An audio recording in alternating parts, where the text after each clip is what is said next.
Time is running out. This is the final drive of 2025 at Capital Ford. It's your last shot of the year to grab massive dealer discounts, year-end factory incentives, and aggressive trade-in offers. Like a new 25 Ford Explorer with 0% APR for 60 months. Or 0% APR for 60 months plus no payments for 90 days on a new 25 Ford F-150. So hurry for these exceptional end-of-year offers during the final drive of 2025 at Capital Ford in Santa Fe.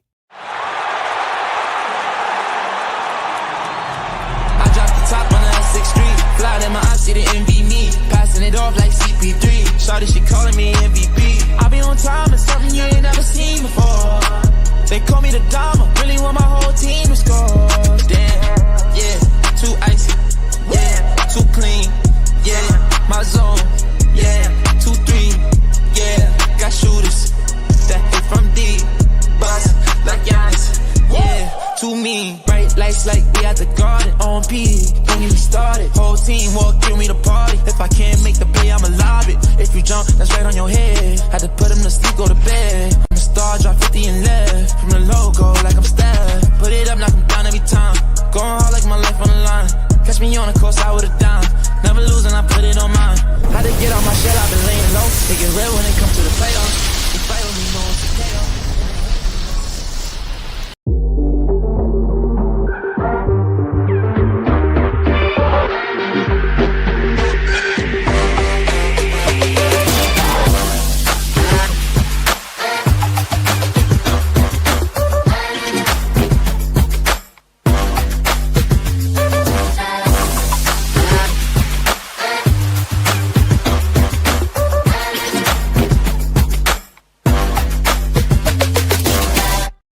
Good evening and welcome to the Pit Press Live. I'm your host for this evening, Ed Nunez. Joining us backstage is my son producing, Nick Nunez. At our panel tonight, let's introduce him. First, Lobo legend Kenny Thomas, played here for New Mexico, 1998, I believe. I can't remember exact years, but Kenny was his teams were 71-3 in the pit during that time. Also had a very solid NBA career with the Houston Rockets, Philadelphia 76ers, and Sacramento Kings. The host of Unfiltered on 6:10 a.m. The Sports Animal, 4 p.m. to 6 p.m. Monday through Friday. Kenny, welcome to the show, man. Hey, what's up? I appreciate you having me. What's going on? And also the host of Kenny Thomas Live after New Mexico basketball games. He takes calls after the game and did so yesterday, and we'll get more into that in a little bit. And our other guest is Pit Press. Hey, guys, my audio is out. We can hear you. We can hear you. I can't hear.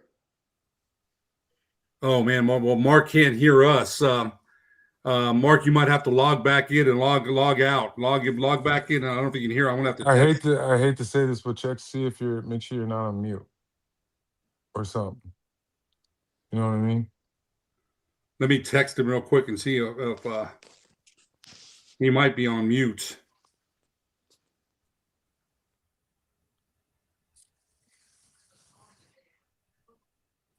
Yeah, just anyway, go ahead, Dad, and then I'll bring him in again. Okay, he's going to check up. He's going to check back in. Kenny, big win for New Mexico yesterday. We're going to go into the Colorado State game as well. UNM 91, Air Force 49. UNM really shot the ball well. Well from three-point land. Got about any shot they wanted. What was your Air Force finished with 21 turnovers. They're 3-13 and 0-5 on the season. Lobos forced 15 first half turnovers and had 16 steals and sweeping their 2-week trek in Colorado, beating Colorado State on Thursday and then beating Air Force. UNM now 13-3 and 4-1. They also won at Colorado State 80-70 on Tuesday. What was your impressions, KT, of the game yesterday? Well, just I'll start here. I went to UNM 95. Hold on, let's rewind. Albuquerque High State champs 95 to 99. Went to UNM 99 to 2010, 11 years playing the NBA, Houston, Philly, Sacramento. And Lobos Live is on KKOB. It's after every men's basketball game. You can catch me over there. You can call in. And Unfiltered, like Ed said, is weekly. Ed is on Tuesdays and Thursdays, just to let you guys know, from 4 to 6. I feel like our Lobo basketball team is obviously there's a lot of people that are believing in what they're doing now. There's a lot of people that are not. Obviously, the situation has unfolded into, um, I think it's the perfect opportunity where the Lobos are at right now. They had some challenges earlier in the year, playing VCU, playing some other teams in Nebraska. I think that set them up to be able to go on the road, to be able to get where they are now, being able to come into Mountain West Conference. And um, it was an unfortunate situation with them playing their first game in Boise State, excuse me, losing that one. And then they were able to actually win a couple games. Going down to Colorado State was challenging. I feel like that game was one of those ones to where when you have a Colorado State team that's shooting like 42% from behind the perimeter, and they're fifth in the country with doing that. But the pace of play was different from the Lobos, right? Obviously, they were trying to control the play. And I think, Ed, you said Colorado State had one of their main top guys out for that game, if I recall. They did. Um, but I feel like the Lobos actually went to Air Force. I didn't think it was going to be one of those types of games. But when you win at a high volume and you're doing conference play, I don't care who it is. When you beat a team by 40 plus points, it's going to be recognized. And when you have teams that are in the Mountain West Conference in Utah State and San Diego State, that's San Diego State's a little rocky right now. But I feel like there's multiple ways that the season can end up going. But I feel like the Lobos are playing at a high level right now. So, Grand Kid, well, Utah State and San Diego State on top of the conference. Utah State's 5-0 and 14-1, and San Diego State is 5-0 and 11-4 overall. But UNM right there in third place at 4-1 and 13-3. We mentioned you mentioned against Colorado State, and I thought New Mexico. You and I talked about this the other day on Unfiltered. New Mexico did a good job in preventing. Colorado State had shot the 3-point shot well coming in. They're one of the leaders, and I thought New Mexico. We had talked about this on Thursday. New Mexico did a pretty good job defensively. And what has impressed you about Coach Olin and being able to make defensive adjustments on the fly, getting his game plan in and executing it sometimes within maybe one practice. I think Coach Olin's done a good job in having New Mexico adjust to what the next team is going to do and adjust defensively. Well, I think it's been all about the process, and I was able to go talk to them in the beginning of the season. And Coach Olin, some of the key points that he brought up to me, he wanted me to address is buying in, buying into what your role is. And he's been saying that the last few games. And if you notice, you can tell that guys are not doing what they were doing in the beginning of the season. I feel like they're developing a little bit more. They're coming within their own to where guys are identifying what they do and what they cannot do. Um, but Coach Olin, from the standpoint of, I feel like he's changed it up on both sides of the floor. On the defensive side, I feel like obviously the pace of play, they're always going to get up and down. They're always going to try and like get into transition buckets and probably and they're going to look to shoot the three. It's just one of those things of what they do. But I feel like the way that Coach Olin has transitioned into getting Bouillon more involved in the paint and getting him into situations to where he's sliding to the paint, to where he's being able to create opportunities for himself to be aggressive around the paint. Because if they don't have that inside presence, where's it all gonna go? And JT Rock, Bouillon got in foul trouble a game or two ago. I think it was Colorado State. He got in foul trouble, and JT Rock came in and he played some good, solid minutes. And I feel like JT Rock is playing at a significant high level right now because he hasn't had that much playing time. Basically, this is his freshman year because of where he was at Iowa State, I want to say, or Iowa State or Ohio State, one of those places to where Here's Iowa. You're right. yeah, he wasn't getting those opportunities, right? And we got to realize that these guys came from Division II to a certain extent, but they're not playing like they're Division II, like kids and high school kids. You got three true freshmen that are balling out right now, and Jake Hall and Uriah Tenet and Bouillon, who's averaging a double-double. I saw your comment on Facebook and that Lobo fan, whatever it is, Ed, when somebody's already talking about Jake Hall's leaving. Like, once again, man, with the situation of the lay of the land and NIL and the transfer portal, you never know what's going to happen. You just got to live and go and believe in the moment of like what's happening because people can say like there's different things that's happening with UNM and teams, players are leaving. It's happening all over the country. Let's just keep it real.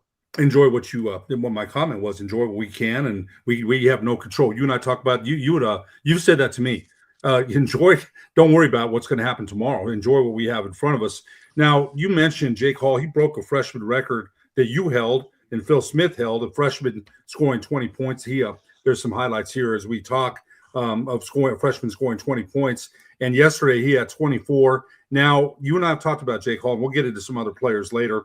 Not the most explosive guy, but that shot fake, the head and shoulder fake. And one thing, Kenny, I was watching yesterday, Air Force, they're a very fundamental team. They're going to hit you with backdoor cuts. Defensively, they won't overwhelm you, but they're usually pretty disciplined about not going for fakes. But his shot fake yesterday was so good, that head and shoulder fake, drawing contact and getting to the rim. How good has he been lately? I mean, he had 18 against Colorado State, follows that up with a great performance, even better against Air Force.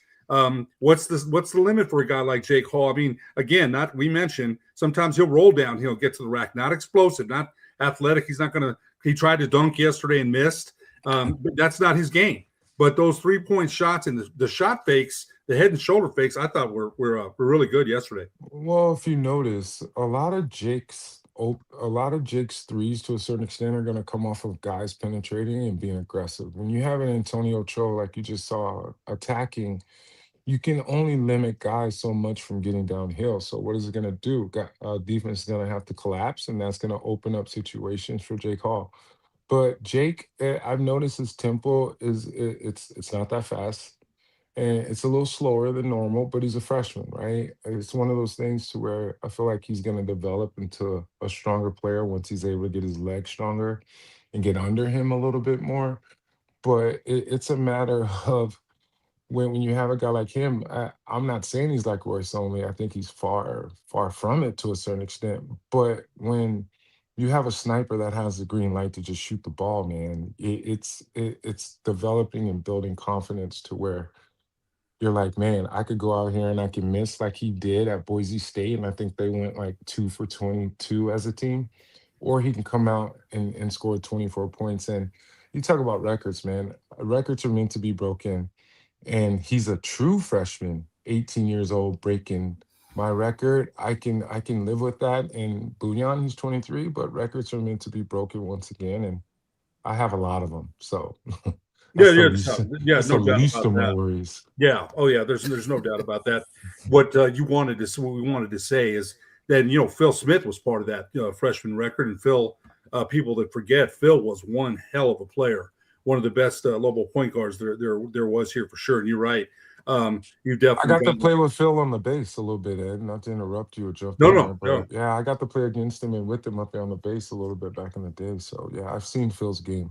I still smile a lot because that guy had a New York chip on his shoulder. And during the games, I remember one time when Danny Ainge was complaining about a call when Phil was a freshman, and he went right up to Ainge like, tee him. I still remember that. It was in the pit, and Danny Ainge was, throwing a fit that Danny Ainge knows how to throw, and Phil just didn't back down from anybody. But no.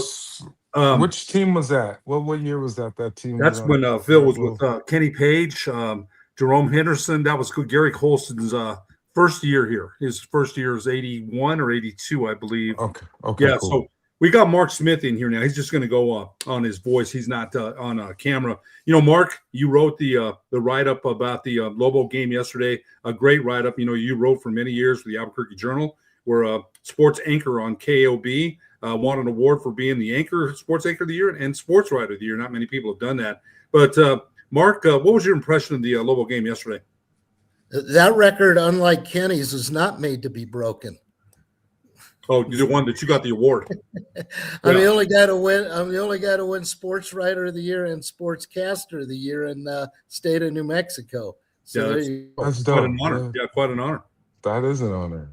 I didn't know that. Speaking of records, yeah, Kenny, you've got plenty, brother. So the games this past week, very impressive. It's hard. It's been hard to gauge exactly what this team was about, but it's starting to get easier.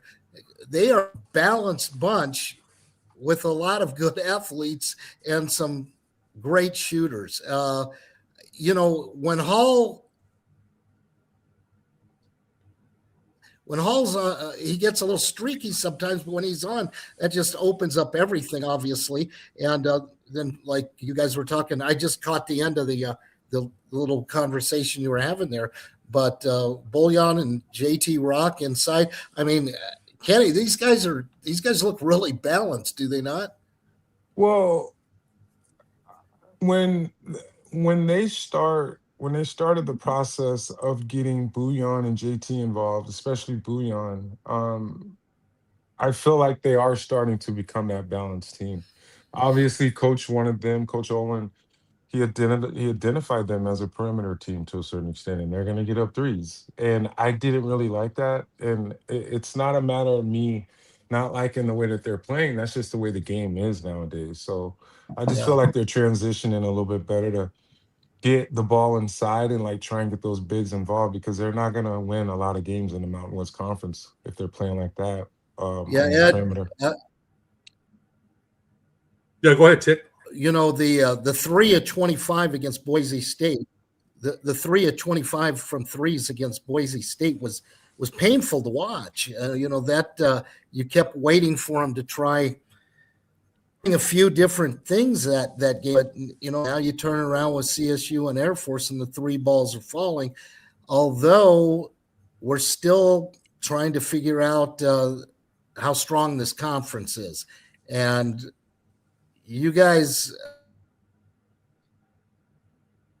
from the outside looking in, there's not the players in this conference that we've seen in the past. And I keep thinking of some of Kenny's days, and holy cow, were there players all over the WAC, Yeah. and then the early days of the Mountain West. And Yeah. I'm not seeing that from the games I'm watching in the Mountain West right now. No, no. Go ahead, Ed. I'm sorry. No, go ahead, Ken. Go ahead. That's the part about the Mountain West Conference where everybody's like a little down on it because we're probably going to get into it as we get into March Madness. But how many teams are actually going to get an opportunity to get in? You're going to have a Utah State team that's leading the conference right now, 5-0. Like obviously they should get in. I'm not saying that they're going to be there, but if you really think about it, Ed, we're looking at possibly minimum three teams that are going to get opportunities because you look at the Mountain West Conference, there's no, excuse my French, but there's some big time players, but there's no big time players like in the ACC or the Big Ten or that have names, which is what Tick just talked about. I think that's really looked down upon when it comes to the Mountain West Conference a little bit. The NCAA selection committee. I think you're right. Where's the key wins? New Mexico had a key win at VCU on the road against Santa Clara, but I think the conference itself, from the players that Mark mentioned last year, there's not the overall talent that the league had last year. And I think going forward, Kenny and Mark, when these teams leave the conference, that's going to be a whole nother story. We'll get to that later. Yeah. But Yeah. But I still think. Kenny, I'm going to come back to you on this about New Mexico, where they're at now. I don't know that you and I talk about this on Unfiltered all the time. A new roster, a new coach, turn it all over. Did anybody really expect New Mexico to be where they're at now? I think Coach Olin's done a pretty darn good job. Well, I mean, how can you expect something when you don't know what you're getting? Right? Like, I feel like this community didn't know because everybody left, all the way down to the water dude. Or Yeah. the water girl. I mean, you didn't. I mean, at that point, we didn't even know who was sweeping the floors to a certain extent. Just a figure of speech, just to let you guys know.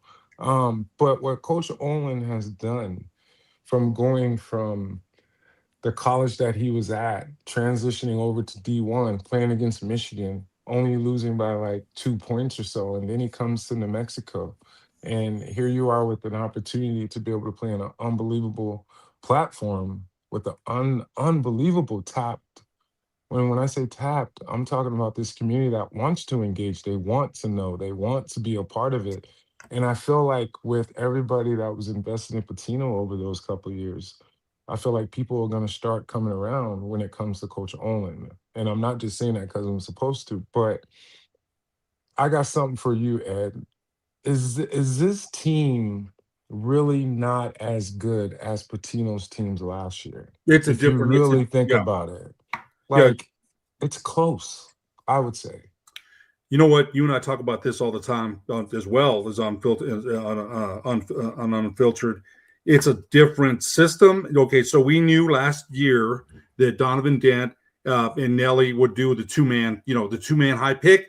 Dent's going to make a play at the rim or lay it off to Nelly or kick it back out to True, CJ Nolan, Mustafa Amzil, the Borovichinen. It's a whole different system, Some might say, that they enjoyed the talent there last year and then the year before when they had Toppin with the rim lobs, rim Yeah. rips. People like that. The Pit likes their physical hustle and their dunks. This is a whole different system. You and I talked about that. It's Coach Olin has a different system. And I thought the other thing, Kenny, that Mark went off. I don't know if Mark came off again, but we'll get back to him when he gets back on. The other thing is I thought they moved the ball very well yesterday. They had a couple of nice shots, made great shots by an extra swing pass. So I thought they moved the ball very well. It's a different team. I think people are, like you mentioned, starting to embrace it. I wanted to ask Mark's opinion because Mark has been around since Norm Ellenberger, man. Mark's covered the Lobos since then. And, he saw Bob King, and Mark and I talk about it all the time, and about Coach King, Mark thinks Coach King's record in the WAC wasn't that great. So Mark's been around a long time. But it's different. It's different, Kenny. I think you and I would both agree with that. There's Mark right there. Mark, we're asking about Coach Olin.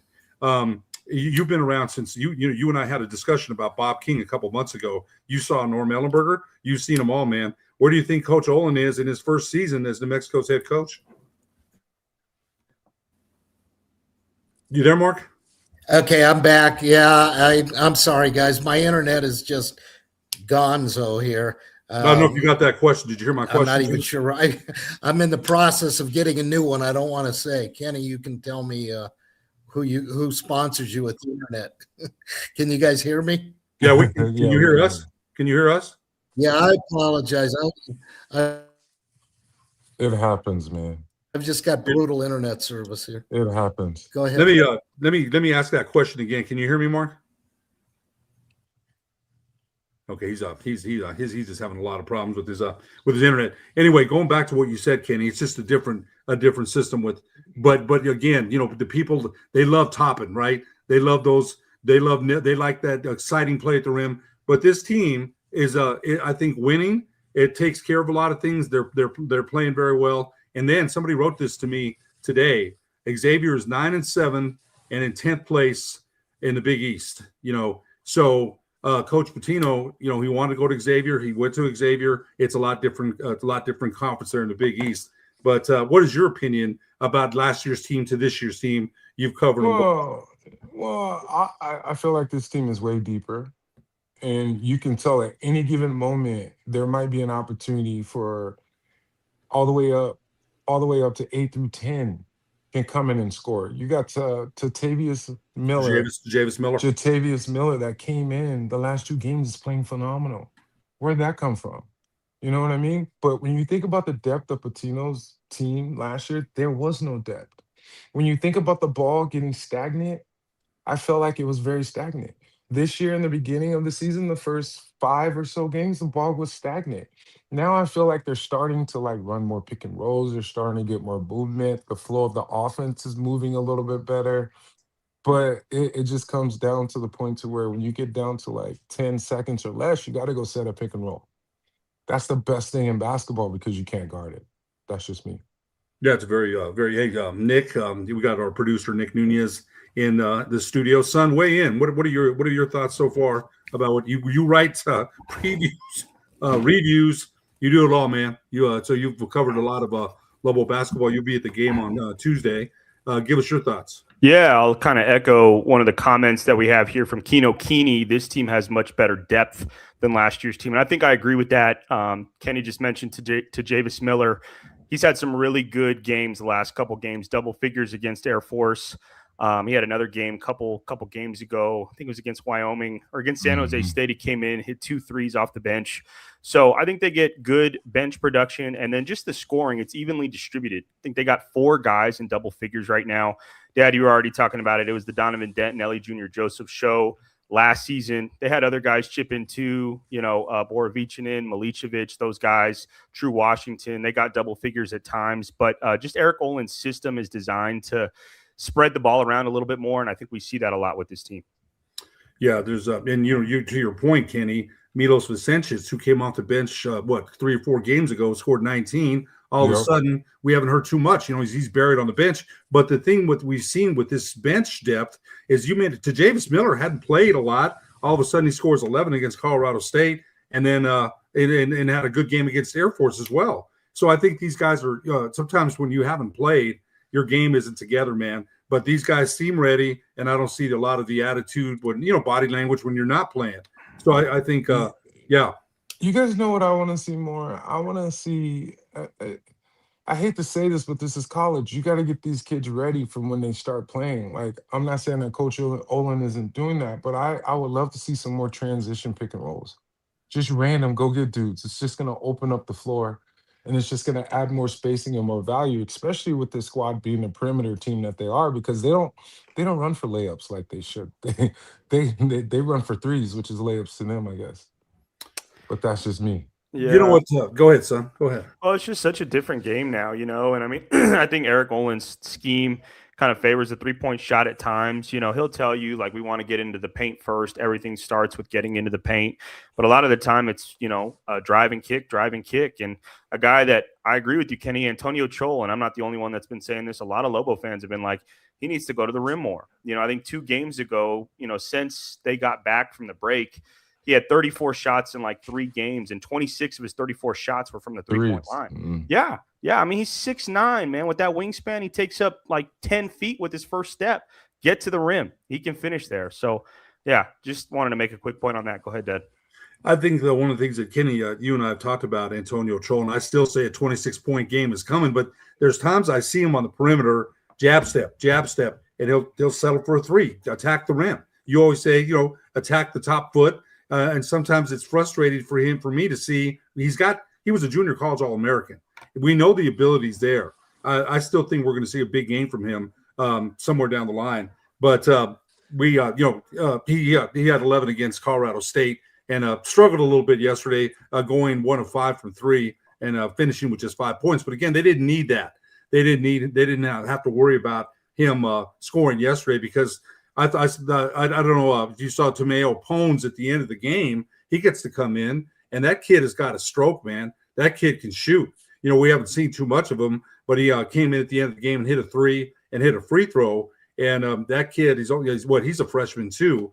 So I think there's going to be some potential for him down the way. What have you seen from him, Kenny? Did you get a chance to see him? He came in time yesterday, but I didn't get a chance to see him. It's one of those ones, man. They were blowing him out. I was getting ready for Lobos Live, and at the station, yeah, I was tuned out at that point. I'm not gonna lie. Yeah, no, he came in late in the game, but Kenny, Tuesday, the New Mexico takes on Grand Canyon, who a big win against San Jose State. Bryce Drew was your teammate on the Houston Rockets. And Bryce Drew has coached there at Grand Canyon since 2020. A heck of a coach, man. He's gotten Grand Canyon to several NCAA tournaments. I thought that was a boon for the conference when Grand Canyon agreed to join after some of these other teams are leaving. What do you remember about him? And did you ever look at him and think, hey, man, that guy looks like a student of the game. He may be a coach down the line. What was he like as a teammate? Well, being able to play with Bryce in Houston, it was cool because he was a sniper for us at the time, and he was one of those guys that went to Valparaiso. I think his dad coached him. His dad is actual coach. Right now he's at Grand Canyon, like you said. It's a family affair there. His sister's like the AD or head of something when it comes to administration, and then his brother-in-law is on the bench, and then his nephew's actually playing for him, and he's actually a shooter. I watched him play the other night. When it comes to Grand Canyon, I'm just telling you guys, don't get mad at me. They're going to play smart. And I watched them play the other night, and they're playing just like Bryce Drew played to a certain extent. They play smart, and they play confident, and they're big. I think they're like even their backcourt is like 6'5" or something like that. They're stacked. So when it comes down to rebounding, the backcourt for the Lobos are going to have to collapse and rebound when it comes to the defense if they're going to get Excuse me, when it comes to the Lobos being on the defensive side, right? Um, but the way that the Lobos are playing with the type of energy that they're playing with, I feel like the way that this game could be Tuesday with the cherry out night. This is where the Lobos can establish their identity by coming in and playing some unbelievable basketball against Grand Canyon. And it's at the pit. And, as your former coach, Dave Bliss, would say, they need a pit game. And I would expect that they'll have one on Tuesday. And it's a Tuesday. So the Lobos got to really understand if these people are going to come out, and I know they've already had about 10, 11, 12,000 already. But if these people are going to come out in the middle of the week and they don't show up and they don't play the way that they're supposed to play, especially being at home, it's going to get ugly from the standpoint of how the community is going to react. That's just my opinion. But I don't anticipate that. But this is one of those ugly games that can happen, especially then they played Grand Canyon on Tuesday. And then I got to go to San Diego State. That's playing bad. But they're one of those teams that's like second in the conference right now. You never know what's going to happen. I'm going to come back to you in a minute, Kenny. But Nick, you've done a little bit of research on Grand Canyon. What do you got? Yeah, I echo what KT said. This is a big team, man. They got a 7-footer inside, F.A. Demirel. He's a freshman from Turkey, played some overseas basketball. He's played really good the last 2 games. He's averaging 13.5 points, 7 rebounds per game. Their best defensive player is Nana Owusanane. He's number 1 in the Evan Maya Advanced Analytics defensive player. According to Evan Maya, he's the number 1 player in the Mountain West Conference, averages 9 points, 9 rebounds per game. Kenny was talking about the big backcourt that Grand Canyon has. Jaden Henley, the UNLV transfer, averages 17.2 points per game, 4th in the Mountain West Conference. So, yeah, I agree with KT, man. This is a team that's fueled by its defense. They're a very good defensive team. They're defense first. They don't score a ton of points like UNM. UNM likes to play in the 80s. Grand Canyon likes to play in the 60s and the 70s. And they just clog up the paint, man. When you got a 7-footer in there, he's going to clog up the paint. Owusanane and I think Tomislav Buljan are going to have a little battle inside. So it's going to be a physical game, and UNM's going to have to rise to the challenge. Kenny, one of the things we mentioned, UNM on a 20-game home win streak. They're not even close to what your Lobos did when you were here. But the pit, the power of the pit, we mentioned. The late, great Greg Brown would mention the pit was worth 10 points before the game even started. But you mentioned the rebounding, and the team rebounding is going to be very important. No Chris Howell. Chris Howell's been out. But in his absence, Javis Miller said, hey, I'll take those minutes. The other guy to me that I watched yesterday is Luke Hopt. The guy does whatever. We mentioned this on Unfiltered, Kitty. He does whatever you ask. If you need him to drive to the basket, he'll do that. If you need him to rebound, if you need him to take a charge, he's the ultimate team player. How important were guys like him to be in this team rebounding? You're going to need guys like him to get some rebounds. So how important is a guy like him? Man, put it like this. David Gibson was my general. He was that guy. Chris Howell, I feel like, is that guy for the Lobos. Luke is that guy. Luke does not take bad shots to a certain extent. He's very patient. He's I don't want to say he's calculated, but he's very calculated to a certain extent because he plays very, very smart. And if you know basketball, he's not a guy that's going to take a bad shot to a certain extent, but he's going to play the right way. When it comes down to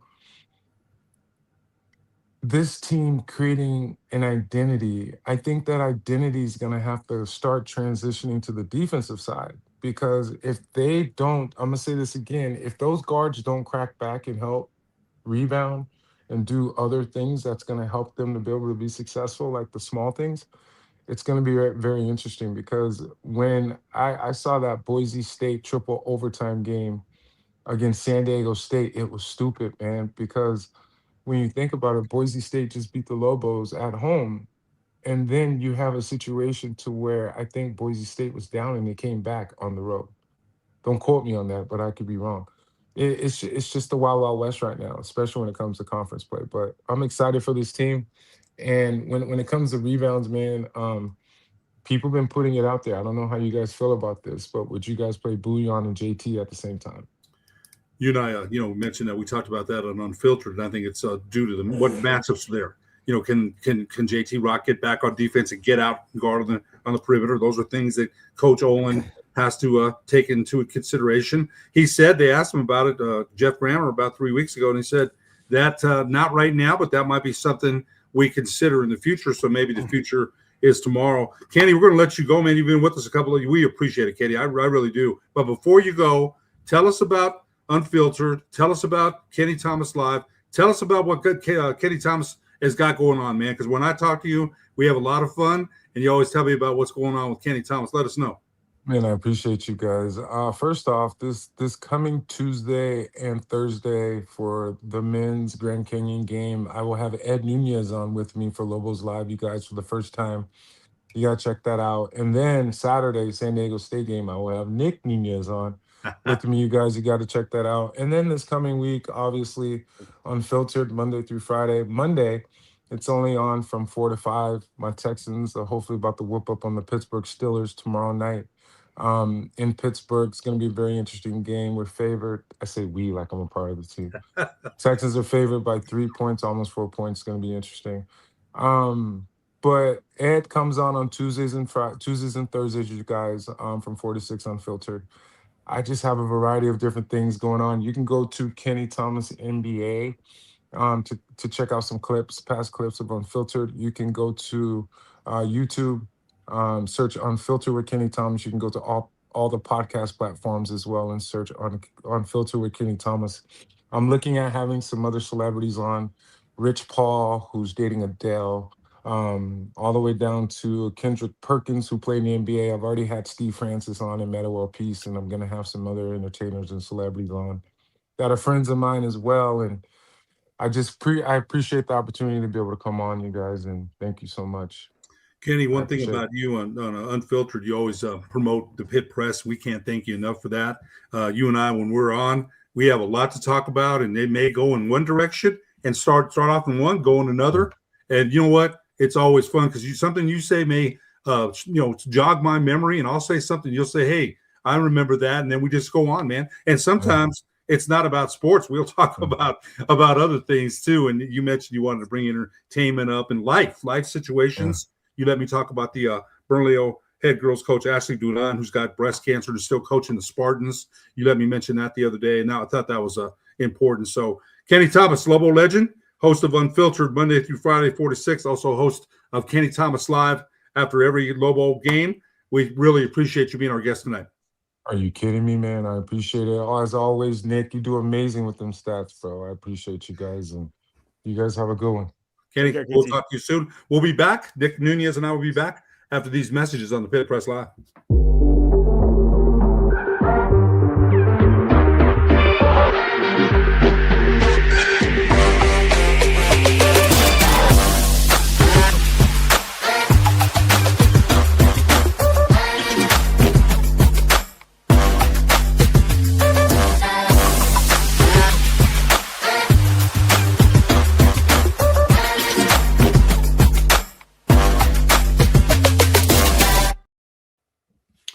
Welcome back to the Pit Press Live. Ed Nunez along with Nick Nunez. Please, if you haven't subscribed to our channel, please do. Follow us on Twitter, X, YouTube. Every show is always uploaded to YouTube the next day. And Nick, we had you've had, you know what, Nick, and for the viewers that don't know, you've hosted Lobos Live 4 times. And as your dad, gosh, I remember when you first did it. Brandon Vogt asked me. He asked me to do it, about a month and a half ago, and I couldn't. And he says, "Well, who do you recommend?" And I'm like, "My son." And he and he didn't know you, and and you've done a one. God, I was so proud of you. Mom and I were in Silver City and listening to you. Being your dad, I'm nervous. I'm like, oh man, because I'm your dad, and some, anytime. But your mom was like, "Don't worry, he's going to be fine," and you were. So tell us a little bit about being able to host that. I'm going to get to do it on Tuesday. My first time doing it. You've done it more than me. But tell us a little bit about the hosting that. You've got a little bit of a rapport with Kenny, man. I think you do for sure. Yeah, I think it's a great show, and I would encourage Lobo fans after the game, tune in. 96.3 News Radio, KKOB, Lobos Live with Kenny Thomas after every UNM men's basketball game. The age range of callers that call into that show, we've had young kids as young as 8 years old, and we've had, some older folks call in that seem like they're in their 60s, 70s, or 80s. And so they call in, chop it up with KT, former NBA player, former Lobo legend. And Kenny couldn't be more gracious to any single person that calls into the show. And that's what the purpose of the show is. It's for callers to call in. So I would encourage people to tune in after Lobo games. Lobos Live with Kenny Thomas, 96.3 News Radio, KKOB. KT knows the game, man. He does. He played at the highest level. He played with Allen Iverson. He played, 10 years, 11 years in the NBA. He averaged a double-double one year. So Kenny knows what he's talking about. Couldn't be more appreciative to Kenny Thomas for giving me that opportunity. And yeah, man, I mean, it's just about an hour long. We talk Lobo basketball. We break it down. Sometimes we'll talk about Mountain West Conference games too. I know a lot of Lobo fans like to tune into Around the Mountain West with Tom Moser.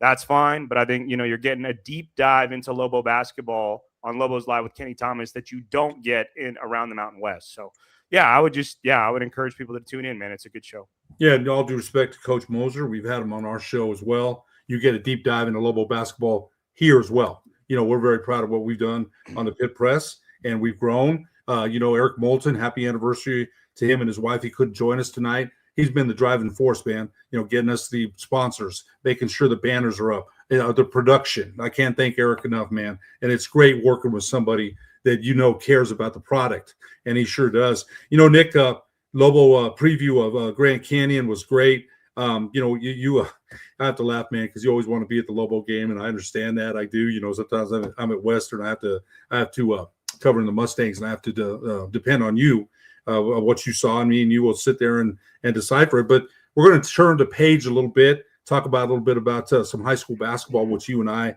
were privileged to cover yesterday, the Metro tournament. The Hobbs Eagles, the girls beating Albuquerque High yesterday. And one thing about the Hobbs Eagles, they are coached by Joe Carpenter, and you were my color commentator for that game. And, Hobbs had lost Mojica. They had lost there's the bracket there. They had lost Brett Clay. They had lost some pieces, no Wisdom Anthony. And Albuquerque High, we got a chance to watch Abby Pavia yesterday, who had 23, I believe. Tell us a little bit about your impression about the Metro tournament. You got to cover the boys game with Sebastian Noel, the championship. But tell us what your opinion is so far. We'll start with the girls first on what we saw in the Metro bracket. Yeah, I only got to see one game. It was the championship game with Albuquerque High taking on Hobbs. Abby Pavia, Diego Pavia's younger sister, is everything that people have talked about. A great scorer. I think she finished the game with 21 points, can get to the basket, can shoot the three-point shot.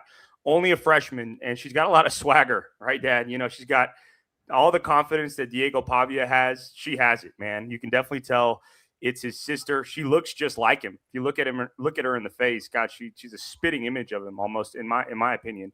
But it was a defensive slugfest. Hobbs and Albuquerque High girls. Credit to Hobbs girls, man. Like you mentioned with Joe Carpenter, they had played like 6 games in 8 days or something crazy like that. Last week in their holiday tournament, they won that one as well.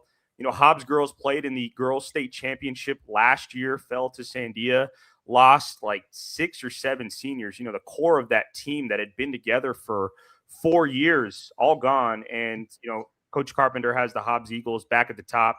Real classy guy. And, again, just congratulations to the Hobbs Lady Eagles winning the APS Metro Tournament in 2026. They've been road warriors too, Nick. They've been on the road, and they're going to continue to be on the road. They're going to Las Cruces.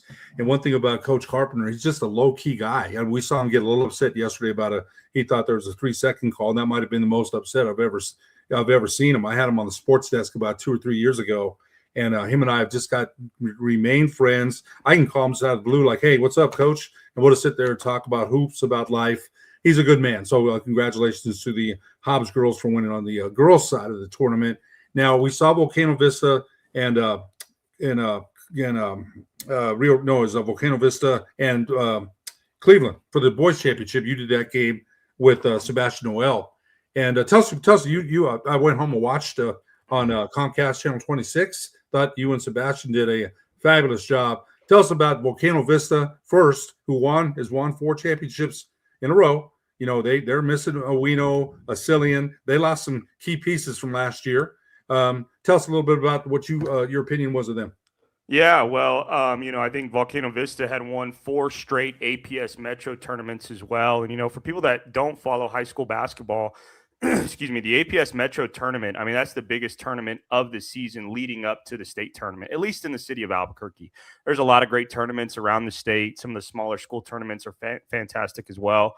But for the Metro area, I mean, we're bringing in teams from Hobbs Lady Eagles, and the Hobbs boys team played in it. You know, Rio Rancho and Cleveland, teams that aren't technically within the Metro area. On the boys' side, both those teams were in the Final Four. Rio Rancho girls were also in the Final Four. So it's a really competitive tournament, and you can tell. I mean, even in the third place game that you and I did, that was on the boys' side, Sandia taking on Rio Rancho. I mean, that was a hard-fought game that went down to the wire. But the championship between Cleveland and Volcano Vista, you know, the big question mark with Volcano Vista was, could they retool after losing what they lost last season? You know, they lost the three-time Gatorade Player of the Year, Kenyon Owino. A lot of Lobo fans were like, why was Kenyon Owino not a Lobo? Well, unfortunately, it didn't seem like he got a scholarship offer. I think Coach Patino was recruiting him kind of late. Owino did get a scholarship offer from New Mexico State. He ended up playing at Montana this season, a D1 program in the Big Sky Conference. He's averaging about 8 points per game on the year and was starting early. I'd have to check his numbers again to see if he's still in the starting lineup, but he was playing heavy minutes. But Volcano Vista is still retooled, and they're right there in the top 5 in boys 5A. They lost their first game of the season last week to Rio Rancho in the Rio Rancho Holiday Hoops Classic. They lost kind of not quite on a last-second shot, but Rio Rancho's Caden Richardson, a senior, went downhill coast to coast and scored a basket in the final seconds, giving Rio Rancho the win over Volcano. The Hawks regroup in the APS Metro tournament, get all the way to the championship game against Cleveland, and man, that thing was back and forth. Volcano Vista took control early. The guy for the Hawks this season is David Lund. He's a junior. He's going to be their centerpiece. You know, God, he's so good going to the basket. Sebastian and I were talking about every team that plays Volcano Vista has a scouting report to stop David Lund. Don't let him get to his right hand. He's so big and so athletic and so good at finishing at the rim that it doesn't matter.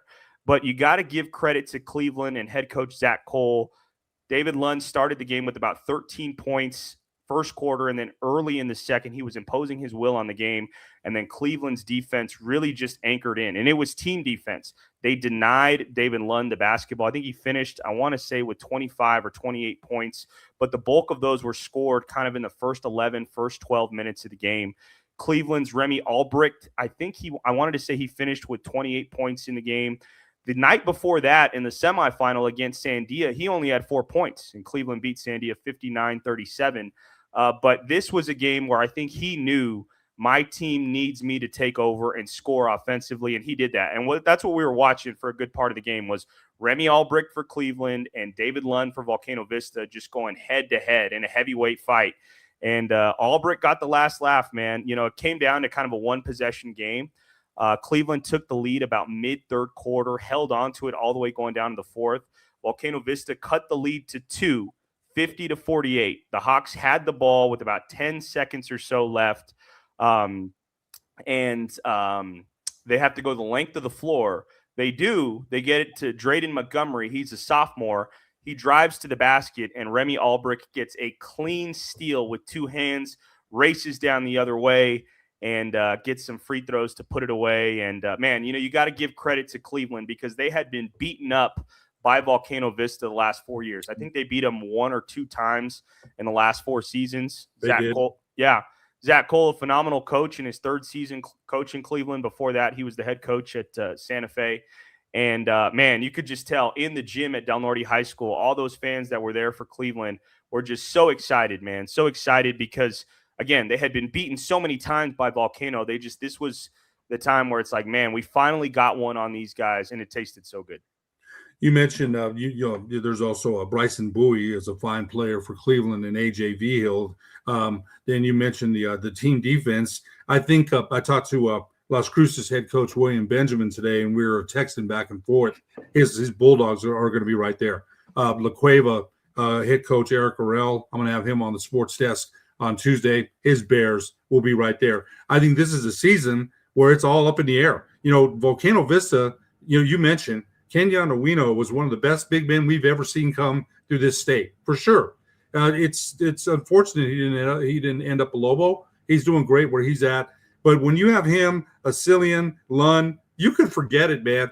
Lund, you mentioned about him, Nick, and he's been that dominant since he's been a freshman. Penn State offered him a football scholarship. He doesn't play football, man. His dad did. So that should tell you something. When he gets in the paint, you could forget it. He's so athletic, and he'll just jump right over you, and he's so strong. He's either going to score, and draw the foul. So yeah, he's very tough to stop. But Nick, I mentioned to you yesterday, I thought he got a little bit tired in the fourth quarter. He didn't have the same lift in the fourth quarter. I thought I got a little tired.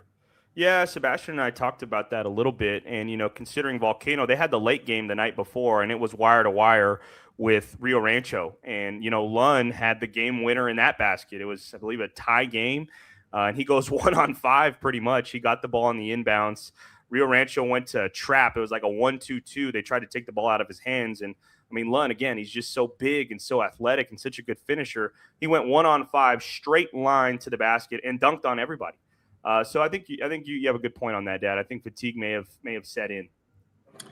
Yeah. So I think there's just a lot of hope. Anyway, I wanted to give us a quick update on on hoops, and Nick and I will have somebody on Road to the Pit. It's just been really hard for us to do that because Nick's covering high school in the Lobos, and a lot of times I'm covering Western. So we definitely plan to have a guest on Road to the Pit here coming up soon. And son, before you know it, it's Navajo Prep boys and girls took down the number 1 teams in their class. Wow. Yeah, let's give them a shout out real quick, Dad. In the Jason Abeda Memorial Boys Tournament that's played up at Santa Fe Indian, Navajo Prep defeats Tularosa 61-59.